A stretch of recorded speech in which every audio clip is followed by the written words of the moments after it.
Holy crap, did you even have a Christmas? Well, who can have a Christmas in a year like 2020? I mean, and who could have a Christmas when you had a windstorm come through, so you didn't know if maybe you'd still have power or not on Christmas Day, and the utility folks didn't get to have a Christmas because they're out fixing they're out fixing lines and transformers and stuff on this holiday as well. And, well, the only good thing about this whole storm is that it got up to 60 degrees and melted all the snow. So, we're starting fresh with whatever we get next. It's not like it's going to be like ice on top of snow or anything like that. Yeah. Cold one's mandatory. Of course, it would also help if I didn't have any wrong pipe issues like that right at the beginning of the stream. What is up, everybody? This is Jay, aka MultimediaJay. And it's Christmas, but it doesn't feel like Christmas because it's 2020. So the Bah Humbug hat is now topping the tree like it should have done last night. And quite frankly, I think it goes with the whole 2020 thing a lot better than the star I have on there anyway. So I just covered it all up. We'll just do that for the stream, and then just whatever happens, and things along those lines. So it might be tempting for people watching this live or after the fact to think that, the stream's called Why You Should Assertively Support Creators. And people might be like, well, are you even having a Christmas? Well, here's the issue. So Walmart, because of the pandemic, is actually letting their people, and a lot of stores are letting their people actually have Christmas off. So it actually is a holiday, as opposed to, haha, we're opening the store back up at 5 p.m. on Christmas Day or something stupid like that. It's just, I see that with Thanksgiving too, where it's a fight for anybody who works in stores and whatnot to actually get to have a Thanksgiving, because so many times you got businesses that just can't wait to get going again and start making money again. Of course, you got Black Friday to deal with the doorbusters and stuff. But by and large, it's one of those things where consumer behavior doesn't really think about the other guy. I don't care. I don't care that you don't get to have a holiday. I want my cheap, multi-tool thing out of your doorbuster thing in the stocking stuffer section. Like, Christmas commercialism. And we wonder why my family is such a huge fan of Scrooge movies. I wonder why my family is such a huge fan of Scrooge movies. Just ridiculous. Hey, look, the chat's broken again. Let's fix that. Go to my channel, just open up my own stream like it's Twitch. Not the first time I've done this. Mute! We'll just remute that and get everything here, and then just put the chat on the screen so we can see it that way. So, why am I talking about this on Christmas? Well, this is YouTube. This is hybrid streaming. This is basically the sort of streaming that I will be doing with regards to streams that turn into videos later. And so I want to talk about supporting creators, because I've been thinking a lot about this with everything that's going on. I wrote a very depressing blog entry on Christmas Day, about, all I want for Christmas is to not be mass abandoned. But you know what? I'm not the only one who has this problem. I've seen a lot of other creators where it's like, it looks easy. It only looks easy when you get good at it. But it doesn't really get any easier the more you get into this stuff. So you see the big streamers with the donos rolling in, or somebody who can get 1 million views every single YouTube video. It doesn't get any easier the more you get into it. You just make it look easy because you're getting better at it. That's just the way it works. The truth of the matter is that the majority of your audience doesn't do anything. It's anybody who says anything positive or negative is a vocal minority. So if you in any way, shape, or form join the good side of this team, if you in any way, shape, or form join the good side of that small amount of people that actually respond, that's an awesome thing. Because you got most people just watching. Now, there might be reasons for that, but another part of that, though, is this whole idea that passive behavior is something you just gotta do. Howdy, chat. This passive behavior and whatnot, this passive behavior and things like that is just something where the minute you get something, the minute that you actually get on the right side of this debate, you'll put a smile on so many people's faces. Like this guy here is telling me I'm not supporting any creators, get a real job. Little does this guy know I actually do have a real job and do this part-time just for fun. And quite frankly, I would not become a full-time content creator even if I had the option of doing so. Because what you see with the full-time content creators is that they are they are hamstrung by the fact that they have to pay the bills with what they used to do for fun. Now, you want to talk about something that'll mess with your head. Let's talk about you start out doing something for fun, you feel like you could have a blast with it, and it turns into a drudgery because now you have to pay bills with it. So you recreate everything that you would normally associate with a real job with something you used to have fun with. That's why I think a lot of these game streamers out there that are able to go full-time, you see them start getting depressed the more they get into it. You know, or they try and hide it, and then it comes out on some kind of alternative social media or some kind of AFK thing or something along those lines, where someone's like, I just feel horrible. I don't get it. Why am I so depressed? Because something that used to be fun for you is now your grind, whether you want it to or not. And your only choice is to walk away from it and actually get back into the job market. And here's the problem.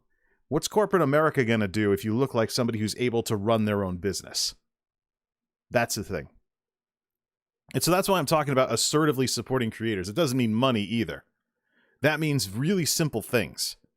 So recently I unlocked Twitch Affiliate, and that basically gave me... Recently I unlocked Twitch Affiliate, and that opens up the idea for all these people I've seen on YouTube who hate Twitch.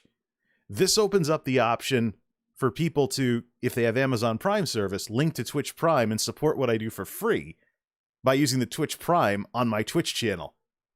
So this is one of the reasons why, I mean, it's also one of the reasons why my Twitch channel is highly limited, because you lose that if you get banned. So why would you, I mean, just one of those unintended consequences. I'm starting to wonder if Amazon technology isn't really thought out with the way it's deployed sometimes, with how some of these things always have these goofball gotchas. Like when we tried the watch party thing yesterday and I got like a minute into a Scrooge movie, and I was like, do I really want to watch movies like this, even if it's stream content? And the answer is no. I'm a big fan of good-looking presentations and stuff like that, including movies, including surround sound, including having a subwoofer, including having everything, including having all this stuff. And yet I would throw all of that away just to be able to stream a movie? Completely ridiculous. And so, at the center of all of this, trolling or not, is this whole idea of it doesn't get any easier the more you get into this. You just make it look easy when you get better. So, blog entry, all I want for Christmas is to not be mass abandoned. There are some very important things that I want to go over for the TLDR crowd. And that is this. Every other year, there has literally every other year, there's been something to get depressed about on this channel. 2012. This is around the time that the platform is being retooled for watch hours over videos.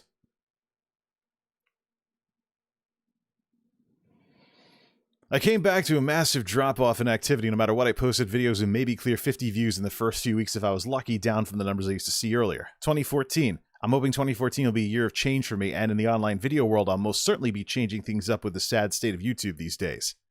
That was right around the time Susan Wojcicki was taking over in 2014. 2016, on the flip side, it's about time to talk about the negative side effects of my tech videos that has caused me to consider massively backing off on them or shutting them down completely despite my 10-year celebration this year. Perhaps some of this is attributable to nerds with poor social skills. That's me sometimes. Not realizing how they come across to others, but I'm not convinced that all the problems I've had are due to these factors. 2018. Someone saying, hey, your channel's dying, blah, blah, blah. As much as someone may want to blabber about how my channel's dead or dying because I have 3,800 subs and only get 30 views a video, the truth is that my choice is either crap views or a crap audience. Now, that is about as jaded as it gets. Because the truth of the matter is that no matter what crap has been going on, there have been good people in my audience, aka fan base. There have been people that have supported what it is that I do. There's people that supported the move to Twitch, and there's people that have done the right thing and even admitted that they've done the right thing. And to hear any of that at all amidst all of this adversity. It sounds small to you, but it's huge to someone who does all of this stuff. So, anyways, let's deal with this guy from earlier here, who, let's see here. Boom. So let's just do something like that and take care of that issue. So people come in and, they just want to come in swinging. Well, let's give him some time to think about what he's saying. Because quite frankly, this right here is everything that's wrong with this stuff these days. So, YouTube's roots are as video social media. In the heydays of MySpace, you had something akin to a personal website, colorblind though a lot of people's designs were back in the MySpace days. That was kind of what social media was, and Facebook evolved out of that into the update thing that it is today, and kind of the combo thing it is today. But the thing with social media is that YouTube, once upon a time, was the only video option out there. So you had regular social media on MySpace, and YouTube was basically video social media. And people were vlogging, they're doing video responses. The bottom line is what built YouTube was the human connection. And every single platform that has ever emphasized the human connection since YouTube has seen some element of growth until they walked away from it. And they started getting more corporate, or the culture started rotting because people got used to the platform and started taking it for granted, as well as the people making stuff for granted. And then when the creators gave up and they left, or they stopped streaming, or they stopped making videos, they turn around and say, I can't find anything good to watch on YouTube anymore. This platform sucks. That's the thing, though. The truth of the matter is that no matter how much corporate influence gets into these platforms, no matter how much corporate influence there is, you are still part of it, even if you're just watching.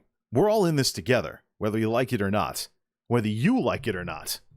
So, I was thinking about this because up to this point, I've said that with regards to, for example, the ad blocker thing. People are using ad blockers for security and privacy reasons, and there's some websites, there's some web browsers, and even routers that come with ad blockers as standard issue. The problem is that YouTube has tied how much money your videos make to whether the algorithms like your videos. And it's not just me watching my own numbers that I've seen this in. I've seen PR discussions with various YouTube vice presidents and stuff like that, where they talk about trying to shut down content they don't want on the platform by cutting it, basically cutting off its audience and the algorithms and things like that. But let me just see here. If I continue with this blog entry, am I really supposed to believe that heading into my 15th year on YouTube, 2021, that the algorithms still can't figure out that I'm about the flashier side of technology and hook me up with a constructive, supportive audience that likes that stuff? Instead, what I have is appliance videos are doing the best. Why? Because anything that is could potentially be tied to people spending money, like buying something. The algorithms love that stuff. It's just the inescapable Scrooge-like, whatever you want to call it, emphasis on money. That is just putting a dent in how enjoyable it is to do anything on this platform or any of these platforms. If you think YouTube's the only one, I guarantee you Twitch and Facebook have these elements as well. I know Twitch has these elements as well. They just don't have the technology to do what YouTube does. But they'd be in the same boat if they had the technology and they were doing stuff like this. So I mentioned, of course, the snotty kid that won't cooperate, the analogy and things like that. And I even get so grotesque as to say that someone's mouth is basically an ass, with the gas that comes out of it. Technically carbon dioxide, but yeah. So here's the thing. One of the things I want to emphasize specifically with regards to this blog entry is a little something that I brought up towards the end of it, and that is the state of the tech videos. Now, we talked about tech videos and ad blockers. And I mentioned in the blog entry there is one single tech video. From 7 years of making videos, there is one single tech video that is doing substantially better than all the others. That's what I'm talking about with this problem. And I actually busted out the calculator and did some math on it. So the one tech video that is smoking the living hell out of everything else has about an 80% ad blocker ratio. What is that? An 80% ad blocker ratio, meaning that 80% of the views are monetized. Now, channel content, I've been watching that. Let me open up some analytics on here. And let me just do run some numbers.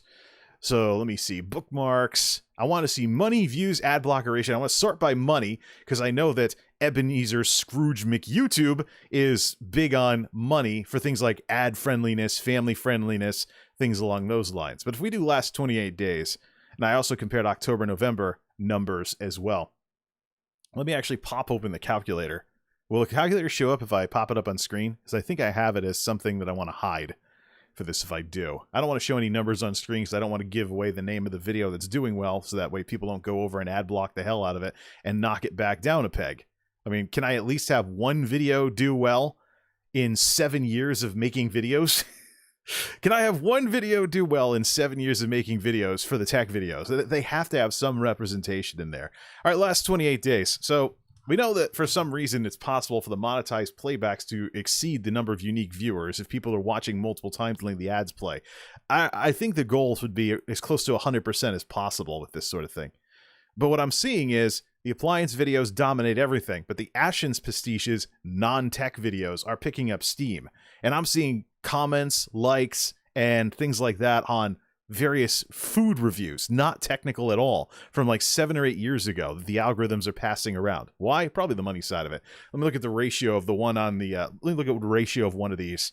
So monetized playbacks versus unique viewers.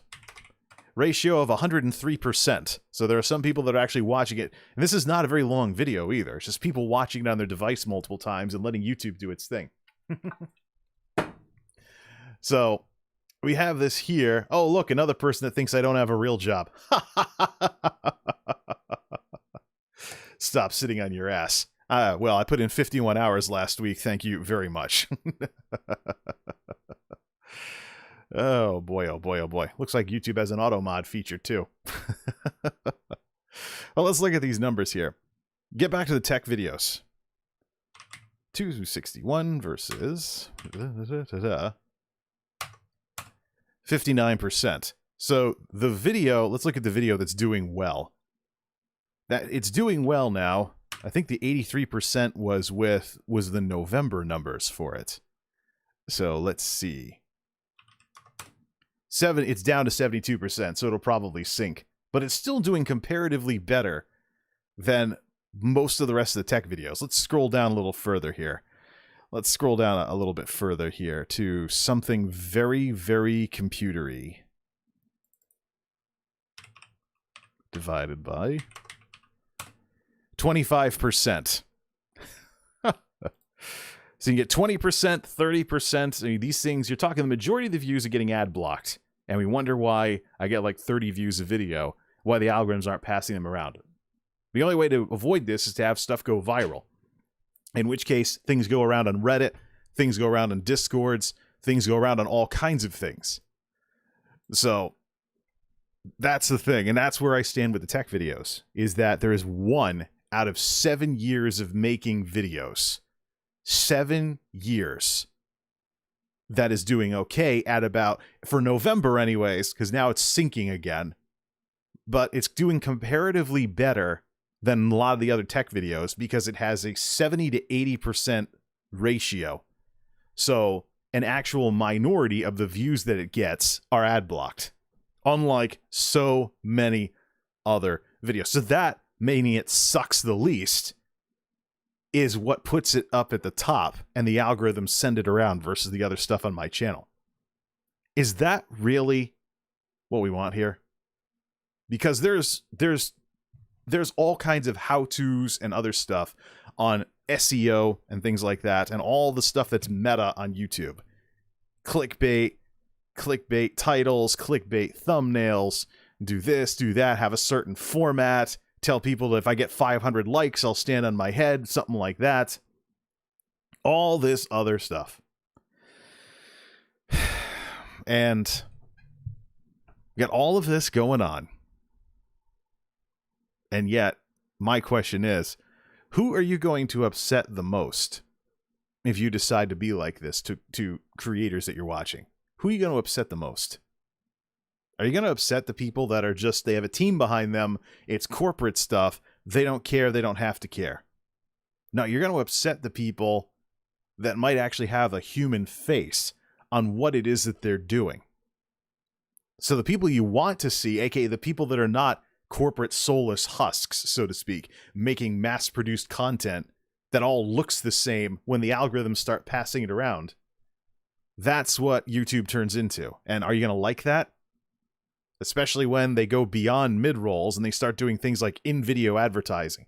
Or today's video is sponsored by such and such. Now you got an entire section of the video to arrow past, or if it's at the end of the video, you know that nearly every single time you don't need to watch their videos past a certain percentage of it, because you know it's just going to be advertising at the end, so you just click away, and you never use their end screen or anything of that sort. So, yeah, assertively support your creators. It doesn't necessarily mean money either. It means things like be nice, say stuff in the comments that are nice, say stuff in chat that's nice, and of course, let YouTube do its thing. Because one thing that people have to remember is that there is a difference between platform issues and people issues. There are some things that people can address and control, and there are some things that absolutely need to be addressed and controlled by the platform.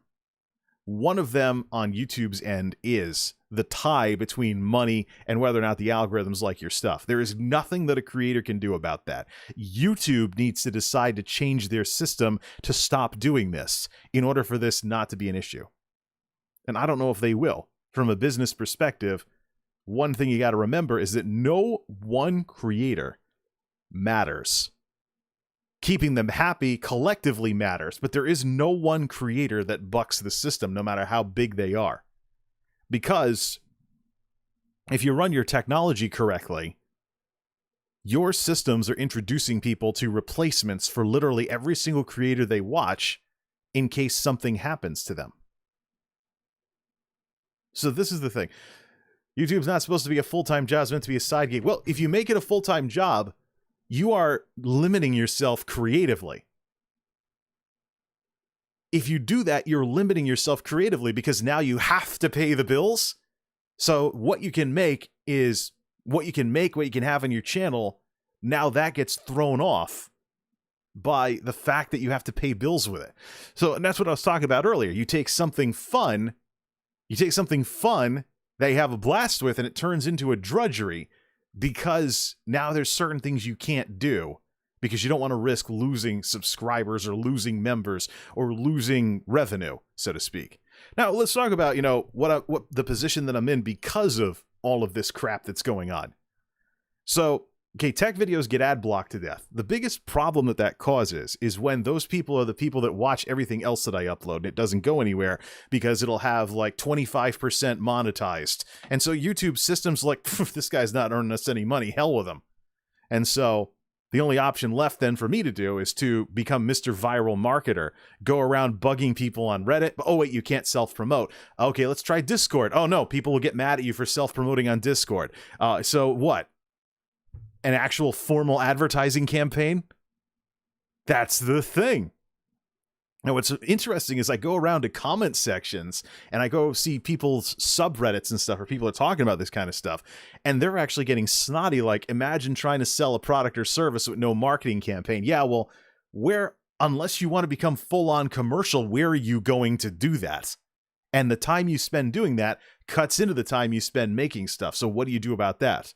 So now you're back to forming a business anyways, which gets away from the you part of YouTube. And that's what built this platform, video, social media, human beings interacting with one another. Human beings actually giving a darn about each other. Even if it's in a parasocial kind of way. If you're just a fan of Vlogger123, that's the thing. There's no money involved, but at least on the creator side. On the YouTube side, there's been ads from way back. The only thing that partnering really does is it gives creators a share of it. Ad revenue sharing, the original name for it. And so I find it disingenuous today when people talking about monetization, demonetization, as if it's some kind of money grab that somebody making a video is doing. No, it's their cut, basically. It's monetized, demonetized, depends on whether or not the platform can run ads. And if the platform doesn't want to tick off advertisers, then boom, big hit in the algorithms. I've seen a lot of people showing their own numbers about demonetized videos. that, no, the money is peanuts, but what really hurts to monetize videos is when they don't have any reach, because the systems don't care about them, because YouTube can't make any money off of them, because it's ad unfriendly stuff. So that's what we're going into when it comes to, that's what we're going into in 2021 with regards to what's going on with all of this. This is just, look, this doesn't get, like I said at the beginning of the stream, this doesn't get any easier the further you get into it. You only make it look easy when you get good at it. That doesn't actually mean it is easier. So to see years of progress on my channel wiped out because I didn't want to destroy it doing the same old computer tinkering over and over again, that's a punch to the gut. What's also a punch to the gut is feeling like you put in the time and it doesn't get you much, if any, progress at all. And then people are arrogant about it. Like, for example, the no self-promotion thing that the Twitch streamers are passing around. But if you look at Twitch, a lot of Twitch streamers, no matter how big they are, they're pretty much, you can guess their concurrence most nights because they're not growing either. So at some point I got to wonder where all this Twitch culture, Discord culture, all this other culture, etc., where all this stuff has led us. And is anybody actually looking at it? There's certainly people talking about the meta of all of this. There's certainly plenty of people talking about do this to get more viewers, or do this to get more subs, or do this to get more Twitch stream viewers, or whatever. But have we really thought about how our actions affect one another? It's just something I'm thinking about this Christmas. Yeah, I know this has turned me into the multimedia nerd, idiot wearing sunglasses indoors version of like the Queen's speech or something, telling people to be charitable to one another. But really, that's what we need to do. When I say assertively support creators, I don't mean throw money at them. I don't mean that. It'd be cool if they did, but you got to work for that. Those are tips. That's something where someone feels like it was worth it to do that. And it's not the sort of thing that people should expect. It's the sort of thing you got to work for. But at the same time, be resourceful and tell people that there are free ways that they could support what it is that you do without having to bug them to go to Patreon every single time. And that's why I say things like, let YouTube do its thing with the ads. I'm a big connoisseur of the skip button. And I can tell you, I have my disagreements with YouTube's advertising setup. One of the things that I think Twitch does better, as I've said on this show various times, one of the things that I think Twitch does better is that they sell ads in fixed blocks. So you don't have things like that hour-long ad I got last night that was someone else's YouTube video. I could hit skip, of course. But this flagrant abuse of the skippable ads system on YouTube needs to be reined in. I'm actually curious how many people actually, what kind of return rate is that actually creating for the advertisers? Because either somebody's not paying attention and it just plays and the message doesn't get through, or they're just hitting skip anyways and they're getting annoyed by it, so they're not buying the products and services. I'm actually wondering when the conversion ratio on these people, as it's called in advertising, on these people that are abusing YouTube's ad system is going to tank so hard that people stop doing it, unless YouTube has to intervene and say, look, if you're going to have a skippable ad, no more than like a minute or something, or 2 minutes or something like that. But these hour-long videos getting sent through the advertising system? No. There are ways through the AdSense system to ban people from advertising on your channel. That's a trade ban. What is this, GameStop? Yeah, I'm banned on trade-ins. Hey, thanks for the Merry Christmas thing here. So, the reason I wanted to have this discussion is just go over the blog entry. It sounded all down and out because it is down and out. Literally every other year since I started the blog in 2012, there's been something to get depressed about on YouTube. So I just wanted to just clarify that the best thing to do with anybody you watch and enjoy is to show up and, support them by being friendly like this and whatnot. Because it's a breath of fresh air when your comments become, if not outright, you suck. Things like people picking apart everything you do because you screwed up one little detail. Now it's the end of the world. When your comments degrade to something like that, when you see ad blocker ratios in the 10s and 20s because of all the people that don't realize or don't want to realize that YouTube has the system set up so that creators and, by extension, the people watching get punished for doing this. And I say people watching because if you want certain kinds of content, but it's not worth it to make that stuff, big surprise, people aren't going to continue making it. And it's not even about the money either. You can have somebody who doesn't care about the money at all, like me. This whole channel is fun money. This whole channel is fun money. The best I could probably do with what I've built up in the last couple of years since 2016 is basically have tech projects that finance themselves. But now I'm in a situation where the difference between tech and non-tech videos is literally dollars and cents. So one's dollars and 1 cent per month, because the tech videos get ad blocked so much. More tech savvy audience, I've known this was a thing for years, and it just hasn't gotten any less depressing to see this happen. But what this does, this creates a world where, okay, do a bunch of appliance reviews that people don't want to see because the soccer moms or whatnot will not ad block them, then that bankrolls some tech project instead. But still, it's less time spent making stuff that people running the ad blockers want to see.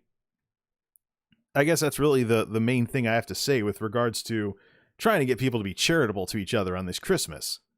Is remember, we're all in this together. Everything's all linked together. No matter how big a creator or a streamer's ego is, and I've certainly run into plenty of egos, particularly on the streaming side of things this year, with people that just, they get so, I'm just repulsed from them because they out some part of their personality that I don't like. And it's just, like, for example, you got a Twitch streamer who gets 1,000 concurrents banning someone who only gets 10 or 20 from everything they do because, I think they were self-promoting. Not even that they were self-promoting, but that they think they were self-promoting. And a bunch of people get mad and leave. There's drama and all kinds of other stuff because people are like, what are you doing? You're like the elephant that's afraid of the mouse. And it's all a song and a dance. It's just... That's the thing. And that's all I can say this Christmas, really, is just be charitable to one another. No, or we could do the Bill and Ted thing and say, be awesome to one another. Because no matter how much it becomes standard issue on the internet to hide behind a screen name and just bash everybody you see, there's still the people side of it there's still the people side of it that's in play. And if you want YouTube to be more interesting and not just some place where all the videos are corporate SOP following, same stuff every single time, you get bored watching them because they all start blending together because of all the best practices and other garbage that now dictates how YouTube videos are made. Well, don't get antagonistic towards the people that are bucking the system. Yeah, I'm talking about taking the videos I make, not the streams or stuff from streams, back in a more television style direction for 2021. That's actually a step backwards. The meta on YouTube has been towards more of a to-the-point, get-straight-to-it web series type thing. No real cinematics and no real big intros or anything of that sort like a TV show. But that was before streaming became what it is. Now that streaming has become what it is, the question that everybody has to ask themselves is what's the scope of streaming and what should streams be like? Yeah, streams can be to the point, talk about the news of the day, hang out, chat, things like that, maybe throw in some music. I didn't do that today, but it's the sort of thing I've done on here before. But the videos basically need to not be a crappier version of your stream. And the way you do that is by playing to Evergreen Video's strengths. And we all know what those are by now. They predate the streaming revolution with how YouTube was in its early days and what has made so many YouTubers successful. But anyways, it's 6:45 at the Geek House, and I think I've about had enough with this type of talk streaming. Could do some game streaming or could work on some of the videos I want to make. However, I do have to get the Wacky World of MultimediaJay finished before I can really move into the 2021 stuff. So Geek House Dark Mode.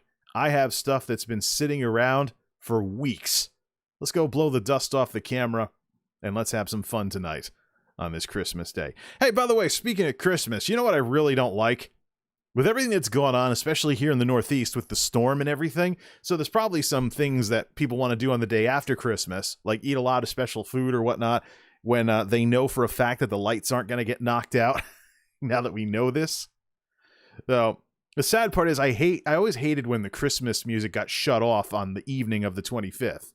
And we have a Christmas going into a weekend. Why not have the holiday music continue until like Monday or something? Especially for all the people that had the storm today. So all the people, they had the storm and everything, and they did all this, that, and the other. So in my case, most of the stuff I would have wanted to do for Christmas, I now am looking at the day after Christmas for. Like, if I want to cook any special food or anything like that. So it's just 2020, man. 2020 sucks. And I did a video called Rotten Hell 2012 because how bad 2012 was for me. I think I'm an idiot if I don't do something for Rotten Hell 2020. I actually put a box cutter to my calendar for 2012 when that year was over. So for New Year's this year, Christmas is on a Friday. That means New Year's is on a Friday too, right? Oh, yeah. So if the 9-to-5ers can not have to work New Year's Eve, we shall see. Yeah, but that's the goal. I bet we get back to work and everything on Sunday night. Oh, we don't want to be here New Year's Eve. Let's go. It's more to do anyways, as opposed to the hard crash in hours and, paychecks and stuff like that. So, yeah. See if we can think up something interesting to do for Rotten Hell 2020. New Year's Eve is Thursday night into Friday. I'm tempted to, if we don't have Thursday night off, I'm tempted to call off. Worst comes to worst, I'm home at 1 a.m, so I miss it by an hour anyway, so... All right, Geek House Dark Mode. I've got stuff that's been sitting in the box for weeks. Let's have some semblance of a Christmas tonight, despite everything that's going on after we get the spin-off video up and running. Again, with YouTube, stream processing can take days to get everything 100% versus just making a spin-off video. Fix that, YouTube. Till next time, this is MultimediaJay signing off. Thanks for stopping by.